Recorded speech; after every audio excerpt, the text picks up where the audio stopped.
십계명은 하나님이 구원받은 백성들에게 예배 지침서로 주신 것이다라고 되새기면서 그동안 십계명을 살펴보았는데요. 오늘이 이제 마지막 시간입니다. 10번째 계명인데요.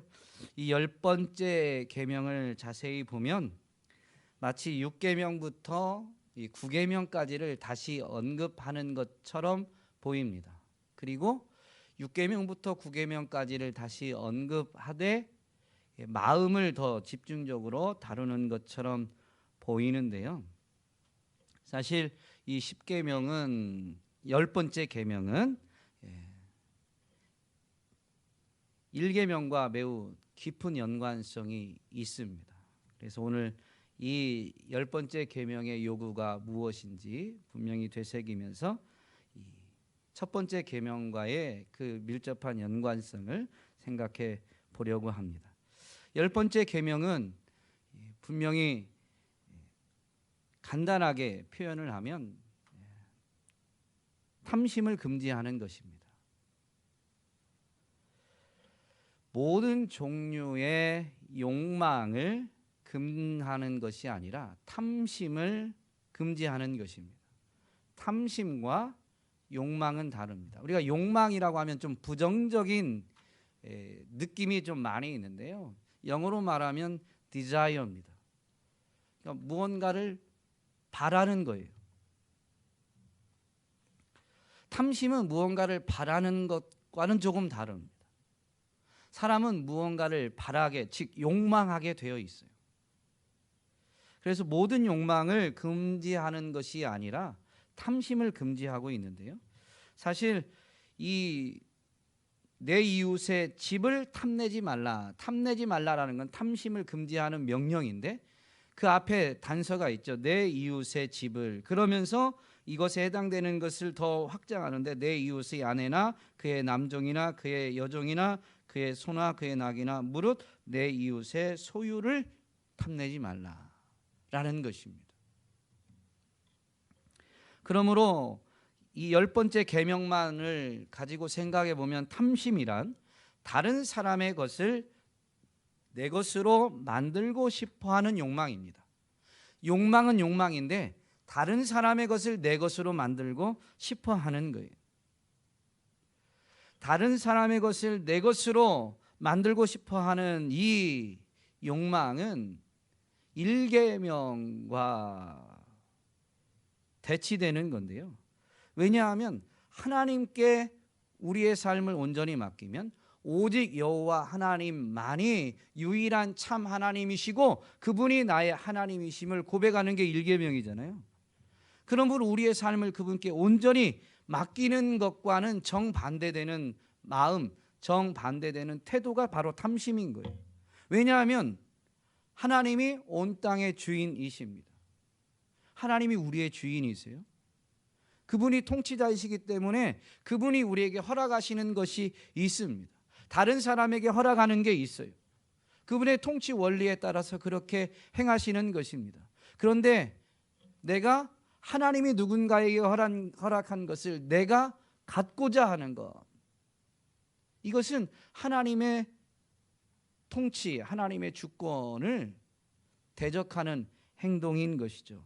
그래서 이 1계명과 이 10번째 계명은 사실 표현은 다르지만 의미상으로는 같은 것이다라고 할 수가 있습니다. 탐심이 사실 6계명부터 9계명까지를 다시 언급하는 계명인 것처럼 이 10번째 계명이 6번째부터 9번째 계명을 다시 언급하는, 반복하는 것처럼 보이는데요. 탐심은 인간이 타락하게 된, 인간이 범죄하게 되는 그 뿌리와도 같습니다. 에덴 동산 안에서 처음 사람 아담이 타락하게 되는데 그 타락의 내용을 우리에게 잘 보여주는 창세기 3장을 보면 1절에 뱀이 하나님이 만드신 모든 들짐승 가운데 가장 간교하다라고 설명하면서 그 뱀이 이제 하와에게 다가와 말을 건네는 것으로 이 타락의 기사가 시작됩니다. 뱀이 와서 하와에게 건넨 말이 무엇입니까? 창세기 3장 1절에 보면 이렇게 말하죠. 하나님이 참으로 너희에게 동산 모든 나무의 열매를 먹지 말라 하시더냐. 하나님이 에덴 동산에 있는 각종 나무의 실과를 아담에게 그리고 하와에게도 같이 이제 명령을 주신 거죠. 아담에게 먼저 명령하셨지만 동산에 있는 모든 나무의 열매를 내가 임의로 네 자유대로 네 마음대로 먹되 동산 중앙에 있는 선악을 알게 하는 나무의 열매는 먹지 말라라고 분명히 명령하셨습니다. 심지어 경고까지 주시죠. 내가 먹는 날에는 반드시 죽으리라. 그러면서 먹지 말아야 될 것과 임의대로 먹을 수 있는 것을 분명히 말씀해 주셨습니다. 이것이 인생이에요. 하나님이 정하신 경계가 있습니다. 그 경계 안에서는 자유가 있는 거예요. 임의로 내 자유대로 내 마음대로 해라라는 것입니다.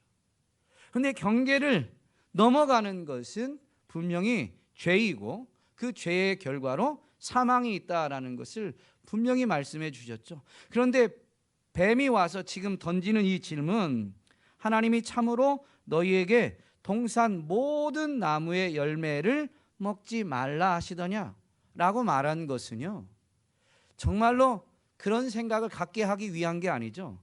이것은 하나님이 정하신 경계를 사람이 허물 수도 있다라는 것을 심어주기 위함입니다. 그래서 이 뱀의 유혹은 뭐냐면 인간의 탐심을 자극한 거예요. 욕망을 탐심으로 넘어가게끔 자극을 한 것이죠. 먹을 수 있는 것과 없는 것, 오늘 우리의 삶의 현장에서도 하나님 우리에게 자유를 주셨어요. 할 수 있는 것과 할 수 없는 것. 사실 할 수 없는 것은 그렇게 많지는 않죠. 하지 말아야 될 것이라는 것이 더 적절한 표현이겠죠. 해도 되는 것과 하지 말아야 되는 것에 이 경계라는 것이 분명히 하나님이 정해 주셨습니다. 그런데 이 경계를 허물는, 경계를 넘어서게 만드는 게 뭐냐면 거짓말이에요. 그 거짓말은 우리에게 탐심을 자극하는 것입니다. 그래, 한 번쯤은 이걸 좀 넘어가면 더 유익이 있으니까, 더 짜릿하니까, 더 즐거우니까, 여러 가지 이유를 대면서 자꾸 경계를 넘어서도록 유혹하죠. 그런데 그것이 바로 탐심이다라는 것입니다.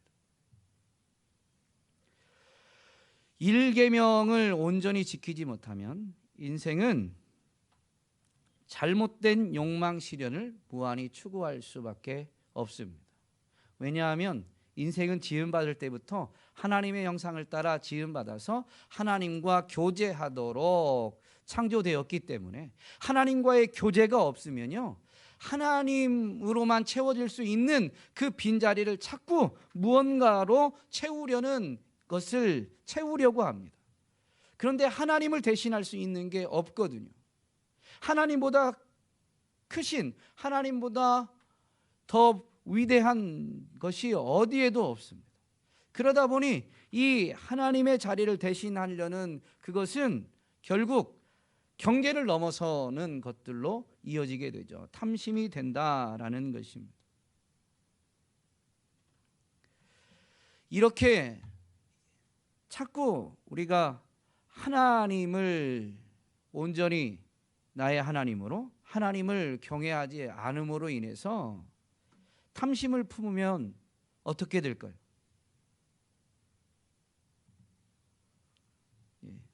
그것도 죄고 계속 죄를 짓게 되는 거예요. 죄를 지음으로 하나님을 떠난 인생이 점점 더 선해지나요? 점점 더 죄가 많아지나요? 사람이 사는 세상을 보면 알 수 있습니다. 로마서 1장은 이걸 분명히 밝혀주죠. 인생이 스스로 지혜롭다고 여기면서 하나님을 거절하지만 그들은 점점 더 어리석게 되고 점점 더 타락하게 되었음을, 죄를 더욱 짓게 되어짐을 로마서 1장에서 분명히 밝혀주고, 창세기에서 1장에서 11장에 있는 이 원역사라고 말하는 대해서 보면 하나님을 떠나서 에덴 동산에서 쫓겨난 인생은 결국 어떻게 돼요? 죄가 세상에 관영하도록 만들더라라는 것을 분명히 보여줍니다. 죄를 지으려고 한 게 아니에요. 하나님이 없는 자리를 사람이 찾고 무언가를 욕망하면서 채우고자 하는데 그 욕망이 올바른 방향이 아니다 보니까 자꾸 경계를 넘어서서 탐심으로 인해서 죄를 더 짓게 되더라라는 것이죠. 오늘 10계명으로만 보면 1계명이 지켜지지 않으면 2계명부터 9계명, 아니 이 마지막 10계명까지도 지켜질 수가 없죠. 그것은 10계명을 예수님이 두 가지로 요약한 것으로 설명드리면, 하나님을 온전히 하나님으로 섬기지 않으면 인생은 이웃을 온전히 사랑할 수가 없습니다. 자기의 유익을 위해서 다른 사람에게 선대하는 일은 있을 수 있어요. 그런데 고린도전서 13장에서 가르쳐주는, 성경이 말하는 하나님이 보이신 그 참사랑은 인생이 결코 흉내낼 수 없다라는 것이죠. 하나님을 온전히 경외할 때 하나님의 사랑, 하나님의 은혜를 입어서 우리가 그 하나님의 은혜로 하나님의 사랑을 조금 흉내낼 수 있는 것입니다. 그게 이웃사랑으로 이어져야 되는 것이죠. 그게 아니면 인생은 이웃을 온전히 사랑할 수가 없게 됩니다. 여러분의 이웃은 누구입니까? 여러분의 이웃이 누구예요? 우리나라에서는 이웃하면 나와 거리적으로, 공간적으로 인접한 곳에 있는 사람을 이웃이라고 말합니다. 그런데 오늘날은 우리나라 안에서도 과거보다는 공간적으로 보면 사람들과 훨씬 더 가까이 지냅니다. 도시 문화가 발달하면서, 특별히 주거 형태가 아파트가 주가 되면서요, 사람과 사람 사이의 거리는 매우 가까워졌어요. 대중교통을 요즘은 많이는 이용하지 않지만 그래도 여전히 대중교통을 이용하죠. 우리가 사는 세종은 그렇지 않지만 서울과 같은 이 수도권 지역은 대중교통을 훨씬 많이 이용합니다. 인구 밀집도가 높은, 사람과 사람 사이의 거리가 훨씬 가까운 곳에서는 대중교통을 많이 이용하는데요, 지하철 같은 경우를 타보면 정말로 몸을 부대끼고 어깨를 맞대면서 지냅니다.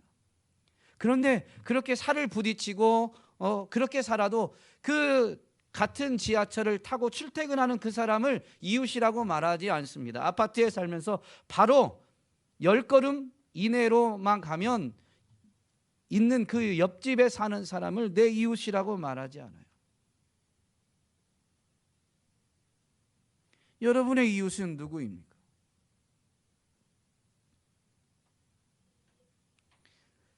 물리적인 거리가 이웃을 정해주는 게 아닙니다. 이것을 예수님은 이미 가르쳐 주셨죠. 고대 사회에서 율법학자가 예수님께 다가와서 자기 의를 드러내려고 율법에 대해서 예수님께 질문하고 율법을 잘 요약하니까 예수님께 자기 의를 더 이 율법학자가 드러내려고 이제 오히려 반문하게 되죠. 율법을 잘 요약해서 예수님께 칭찬을 받은 율법학자가, 그러면 누가 나의 이웃입니까? 그때 예수님이 어떻게 가르쳐 주세요? 비유로 가르쳐 주십니다. 누가복음 10장에 있는 선한 사마리아인의 비유입니다. 선한 사마리아인의 비유는 우리가 너무 잘 알고 있습니다. 그 비유를 쭉 하고 나서 예수님이 사실 비유를 왜 말씀하셨냐면, 누가 나의 이웃입니까? 라는 율법학자의 질문 때문에, 질문에 대한 답변으로 답을 정확히 주시는 게 아니라 비유로 설명해 주신 거죠. 그러면서 이제 비유를 들었으니 그 율법학자, 누가 나의 이웃입니까? 라고 질문한 그 사람이 누가 나의 이웃인지를 깨달았는지를 예수님이 질문하는데, 이제 질문이 좀 달라집니다. 누가 너의 이웃이냐? 라고 말하는 게 아니라 비유 안에 있는 인물, 강도 만난 자를 일컬어서 누가 강도 만난 자의 이웃이 되었느냐라고 질문을 하시죠. 그때 이 율법학자가 자비를 베푼 자니이다 라고 답변하게 됩니다. 예수님이 설명해 주신, 성경이 가르치는 이 이웃은요, 내가 중심이 되어서 내가 있는 곳으로부터 거리가 가깝거나 공간적으로 물리적인 거리가 가깝거나 또는 어떤 혈연적 관계나 어떤 관계적 측면에서 가깝거나 하는 어떤 내가 중심이 되어서 나와 가까운 사람이 이웃이라고 성경은 말하는 것이 아니라 어려움을 겪은 자에게 다가가서 우리가 그의 이웃이 되어줘야 된다라는 것을 분명히 가르쳐 줍니다. 그것은 그러므로 이웃이 누구인가라는 것은 지금 내가 할 수 있는 범위 안에서 어려움을 겪은 사람이 이웃이 될 수 있는 겁니다. 그리고 그 사람이 정말로 이웃이 되는 경우는 내가 그에게 이웃이 되어줄 때 그 사람이 나의 이웃이 되는 거예요. 무슨 말인지 이해되세요? 이웃이 될 수 있는 조건은 첫 번째는 지금 내가 할 수 있는 범위 안에서 어려움을 겪은 사람이 이웃이 될 수 있습니다. 근데 그가 정말로 나의 이웃이 되는 때는 언제냐? 내가 그에게 다가가서 그를 도와줄 때 내가 그의 이웃이 된 것이고 그가 나의 이웃이 되는 것입니다. 이것은요, 탐심을 품으면 절대 이루어질 수가 없어요. 우리가 탐심을 품는다라는 것은 이 이웃사랑은 분명히 내 이웃을 내 몸처럼 사랑하라 라는 것인데요, 이웃사랑이 안 되는데요, 이 나에 대한 부분, 내 몸처럼 이웃을 사랑하라 라고 했는데요, 이 나에 대한 부분에 대해서도 이 탐심은 온전히 사랑하지 못하는 것입니다. 뭔가 자꾸 부족하다고 느끼는 거죠. 내게 뭔가 부족하니까 내가 다른 사람에게 주어진 것을 더 갖기를 원하게 되는 것입니다.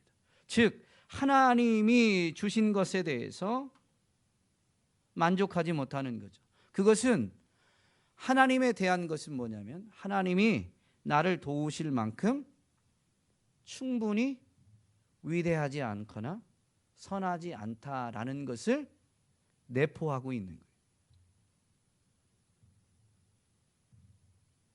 그래서 이 탐심이 죄가 되는 것입니다.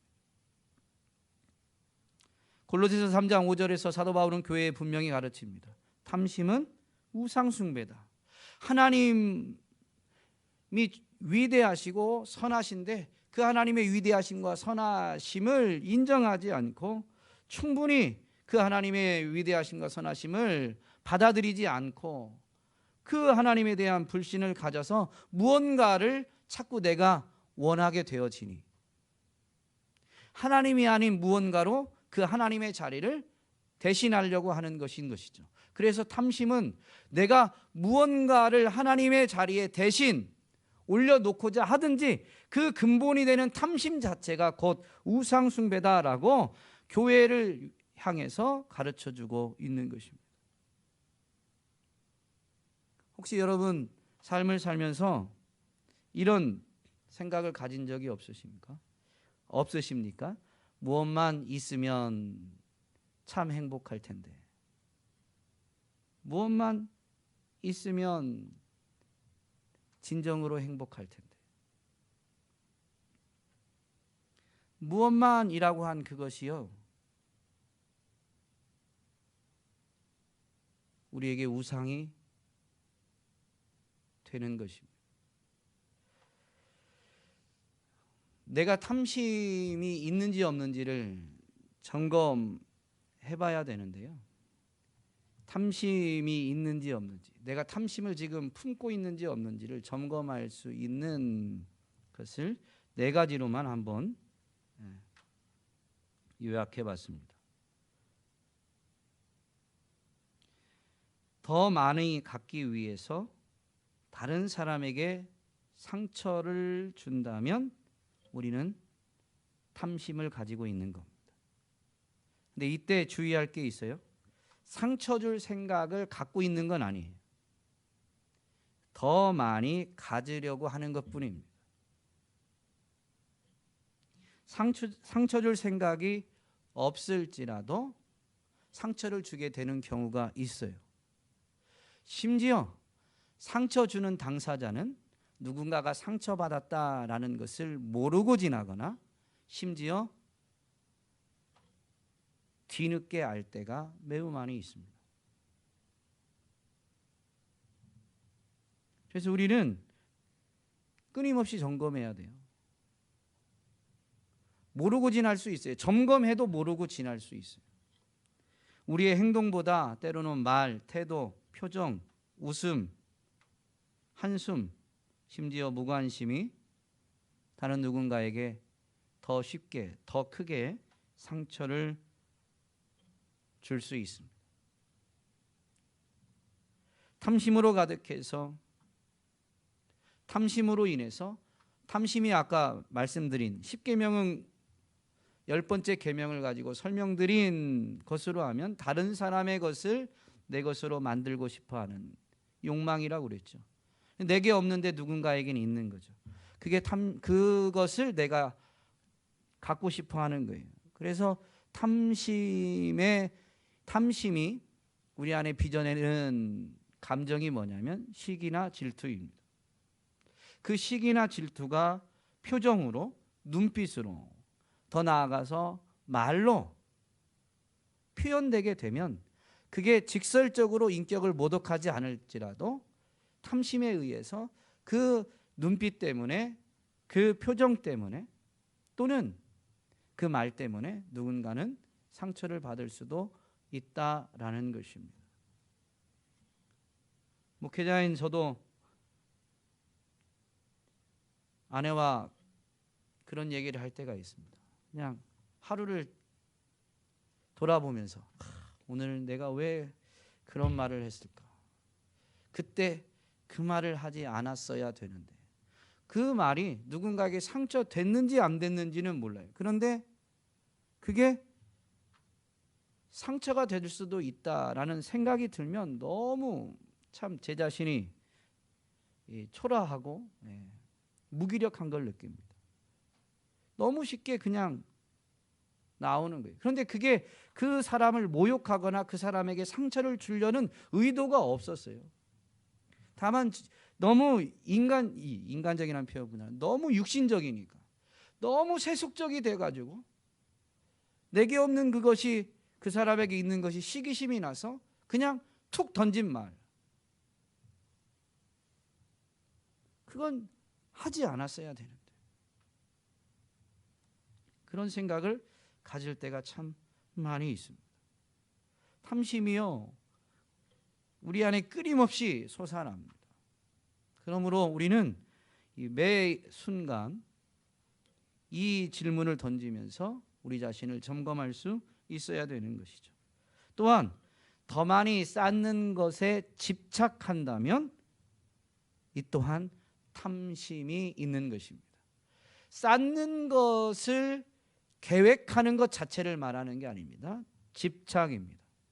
계획을 넘어서서 집착하게 되는 것을 말하는 거죠. 집착인가 아닌가 어떻게 알 수 있느냐? 여러분, 예수님이 이 인간의 마음 상태에 대해서 비유로 가르쳐 주셨습니다. 씨 뿌리는 비유죠. 그 비유에서 나오는 세 번째 밭이 가시떨기 밭인데요. 마태복음 13장 22절에서 예수님이 이 밭에 대한 설명을 해 주십니다. 가시떨기에 뿌려졌다는 것은 말씀을 들으나 세상의 염려와 재물의 유혹에 말씀이 막혀 결실하지 못하는 자다. 더 쌓는 계획을 내가 더 무언가를 쌓는 것, 지식적이든 재물이든 어떤 경력이든 무엇이든 내가 더 가지려는, 더 쌓으려는 이런 계획을 세울 수 있어요. 그런데 그게 집착인가 아닌가는 그 계획 때문에, 그 생각 때문에 하나님의 말씀이 전혀 생각나지 않고 하나님의 말씀대로 살아가고자 하는 것이 전혀 이루어지지 않는다면 여러분, 쌓고자 하는 그것에 집착하고 있는 것입니다. 인간은 삶을 살면서 염려가 전혀 없이 살지 않아요. 그렇기 때문에 성경은 너희 염려를 주께 맡기라, 아무것도 염려하지 말라라는 권면, 가르침을 주는 거예요. 인간에겐 이게 있어요. 그런데 그것을 내버려 두면, 계속 방치하면 안 되는 거죠. 심지어 탐심에 의하면 이 염려가 계속 이어지게 되어져 있습니다. 이 세상의 염려, 재물의 유혹이, 재물에 대한 생각, 재물을 더 갖고자 하는 이런 욕망으로 인해서 말씀이 막힌다면 우리는 더 갖고자 하는, 더 쌓고자 하는 것에 집착하고 있는 것입니다. 결국 이 탐심이 영혼을 메마르게 만들죠. 말씀이 뿌려지긴 하지만 결실을 맺지 못하니까 영혼은 메마르게 되어 있습니다.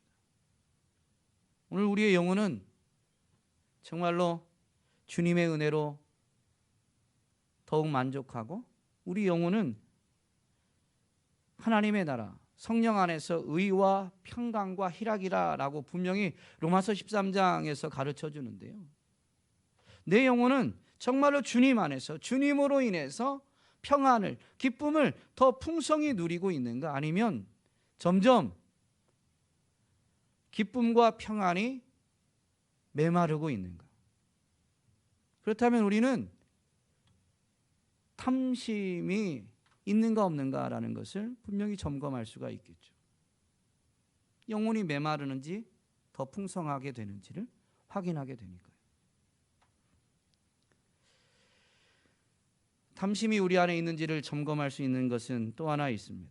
이미 소유하고 있는 것을 포기할 마음이 없다면, 포기하라라는 게 아닙니다. 포기할 마음이 없다면,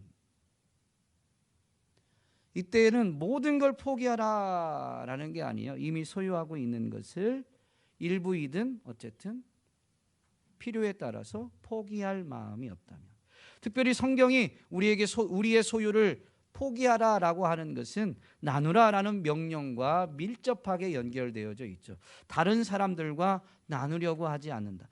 물론 이 두 번째 점검의 질문, 더 많이 쌓는데 집착하는가 라는 것과 같은 맥락이지만 어쨌든 탐심을 점검하는 것이니까요. 다른 사람들과 나누려 하지 않는다면 우리는 탐심이 있는 것입니다. 탐심에 마음을 많이 빼앗긴 것이죠. 한 젊은 부자 관원이 예수님께 와서 어떻게 하면 영생을 얻을 수 있습니까? 라고 질문을 했습니다. 그때 예수님이 율법에는 뭐라고 되어 있느냐? 라고 하면서 율법을 말씀해 주시죠. 이 율법을 예수님이 말씀해 주실 때 마가복음 10장 19절에 보면 6번째부터 9번째 계명만 말씀하십니다. 살인하지 말라, 간음하지 말라, 도적질하지 말라, 내 이웃에 대하여 거짓 증거하지 말라 라는 말씀이 있다라는 걸 예수님이 가르쳐 주시죠. 그러니까 이 부자 청년이 뭐라고 이야기하냐면요, 이런 것들은 내가 어려서부터 지켰습니다 라고 답변합니다. 그러면서 예수님이 그렇게 답변하자 예수님이 뭐라고 말씀하세요? 뭐라고 말씀하세요? 아직도 너에게 한 가지 부족한 것이 있다라고 하시면서 너의 소유를 팔아서 가난한 자에게 나누어 주고 너는 나를 따라오라라고 말씀하시죠. 예수님은 그의 마음이 탐욕으로, 탐심으로 가득한 것을 아셨습니다. 그래서 계명을 정말로 지키고 있느냐? 그가 어려서부터 지켰다라고 답변하자 네가 모든 계명을 지키고 있는 게 아니다. 부족한 게 있다. 지키지 못하는 계명이 있다. 라는 걸 분명히 말씀하시죠. 그러면서 10번째 계명에 대해서 말씀하신 것입니다. 이웃의 것을 탐내지 말라. 그래서 그 탐심을 벗어버리게 하기 위해서 너의 소유를 팔아서 가난한 자에게 주고 너는 나를 따라오라 라고 분명히 말씀하셨죠. 우리는 우리의 것을 다른 사람에게 나누어 주려는 것을 주저하고 있다면, 아니 나누려고 하지 않는다면 우리는 탐심으로 탐심에 매여 있는 것입니다. 마지막은 지금의 삶에 자주 불평한다면 우리는 탐심으로 우리의 마음을 빼앗긴 것입니다. 조금 전에도 분명히 말씀드렸는데요. 뭐만 가지면 행복할 텐데, 이게 탐심으로 인한 것이죠. 인간은 탐심으로 인해서요, 뭣도 가지고 이렇게 말할 때도 있지만 사실은 대부분은 하나만 더 가지면 좋겠다라고 말합니다. 너무 많은 게 아니에요. 하나만 더. 지금에서 하나만 더. 그런데 그 하나만 더가 끝이 없는 거죠. 여러분, 아까 질문과 지금 말씀드린 것을 합쳐서 질문을 드리겠습니다. 여러분, 행복하길 원하시죠? 예. 행복해지기 위해서 필요한 것 한 가지만 말씀해 보세요. 한 가지만. 행복해지기 위해서 한 가지만 말씀해 보세요. 다들 지혜로우셔서 대답을 안 하셨는데, 하나님 외에 다른 것을 대답한다면 그것은 곧 오직 여호와 하나님만 섬기고 있지 않다는 증거입니다. 너는 나 외에는 다른 신을 내게 두지 말라. 내 삶의 복, 행복을 위해서, 복은 하나님이 주신다고 우리는 끊임없이 말하면서도 삶에서 행복해지기 위해서 필요한 것 한 가지만 말해보세요. 그러면 하나님이라고 말하지 않고 우리는 자꾸 물질적인 것을 따집니다. 여기서 뭐만 더 있으면, 아이들의 건강, 아이들의 어떤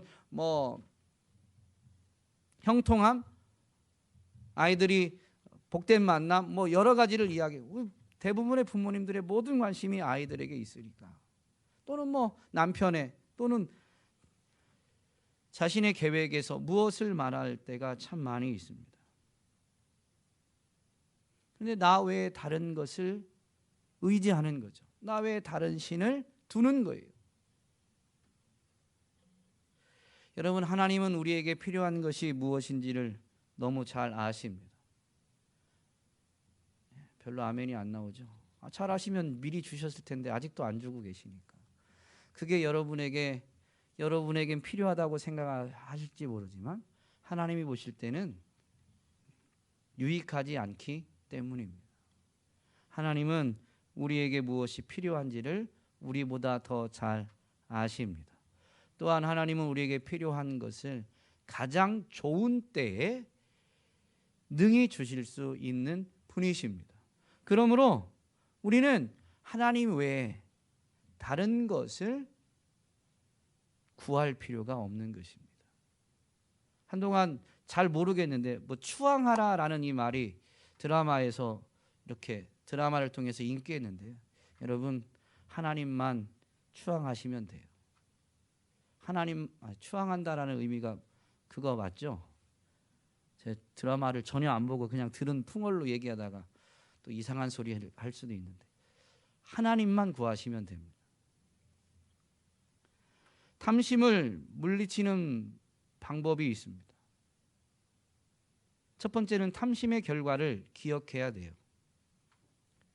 전도자는 우리에게 지혜를 가르쳐 주죠. 전도서 5장 10절에서 이렇게 말합니다. 은을 사랑하는 자는 은으로 만족하지 못하고 풍요를 사랑하는 자는 소득으로 만족하지 아니하나니 이것도 헛되도다.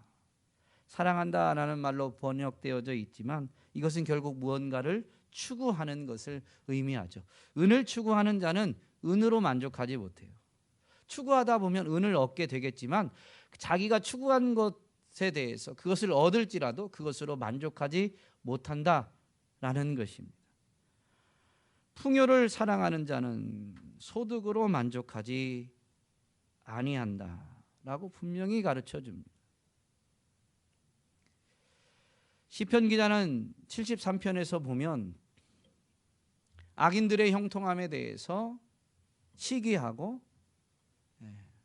불평합니다. 그것을 시 앞부분에서 분명히 고백해요. 악인들은 너무 형통해요. 형벌도 받지 않는 것처럼 보여요. 그러던 시편 기자가 17절부터 19절 말씀에 보면 그 결국을 깨닫게 됩니다. 지금 본 건 아니에요. 자기의 눈으로 확인한 건 아니에요.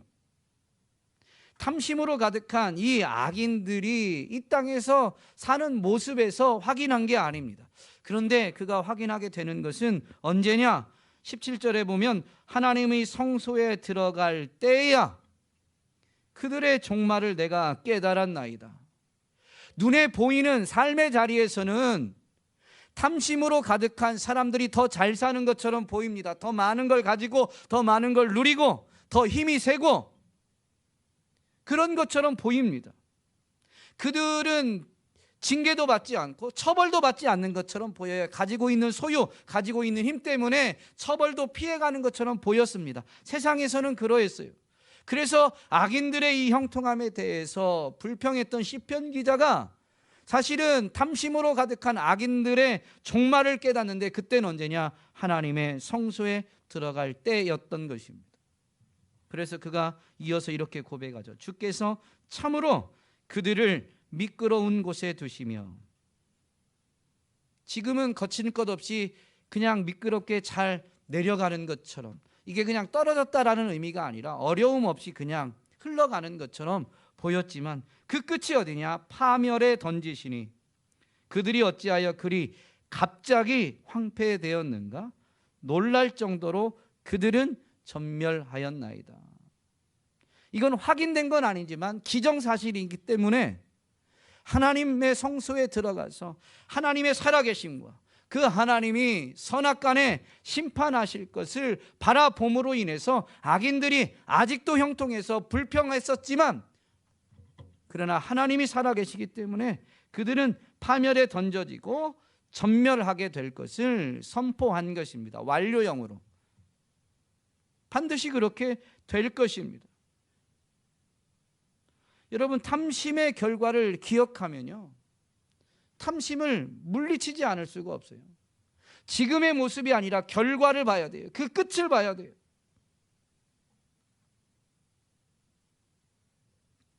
탐심으로 가득하면 만족이 없죠. 이 불만은 하나님의 주권을 인정하면, 하나님을 인정하고 있는 우리들이 불만을 갖고 있다라면 무슨 의미냐면요, 하나님이 주인이 아니고 하나님이 내게 빚을 지고 있다라고 여기는 것과 같습니다. 무슨 말인지 이해되시죠?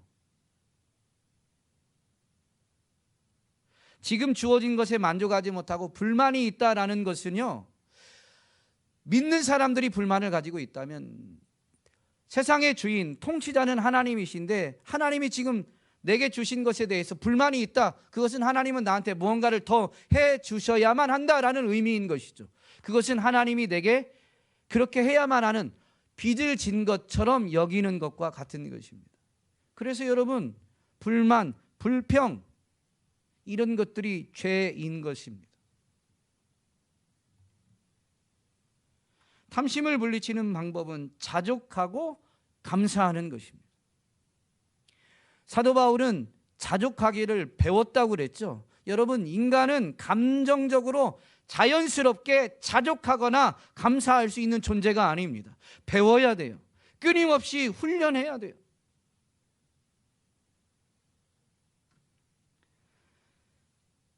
제레마이어 버로스라는 분이 그의 저서에서 만족의 특성에 대해서 이렇게 설명했습니다.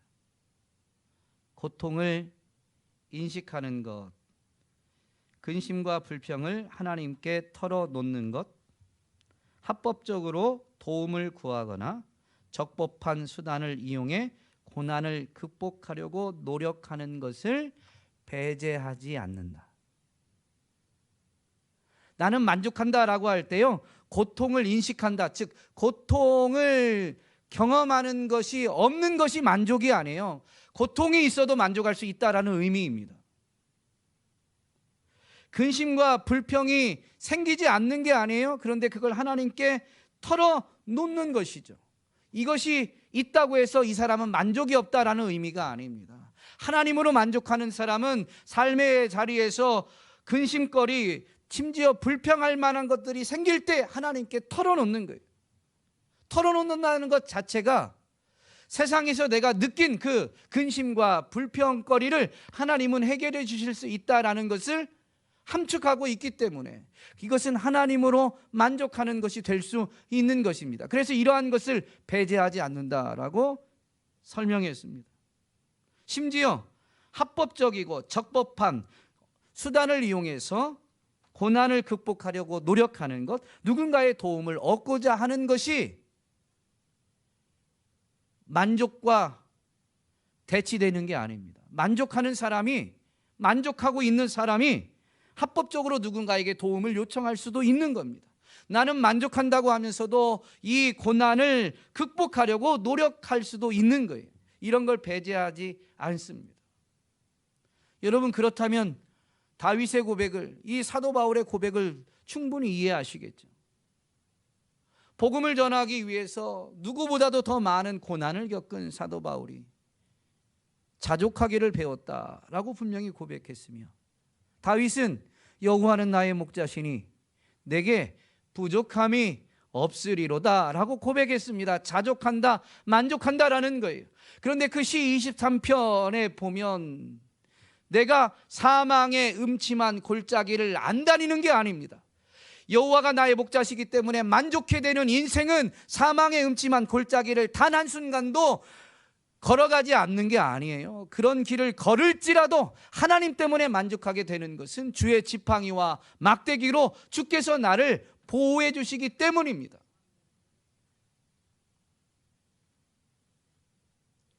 오늘 우리는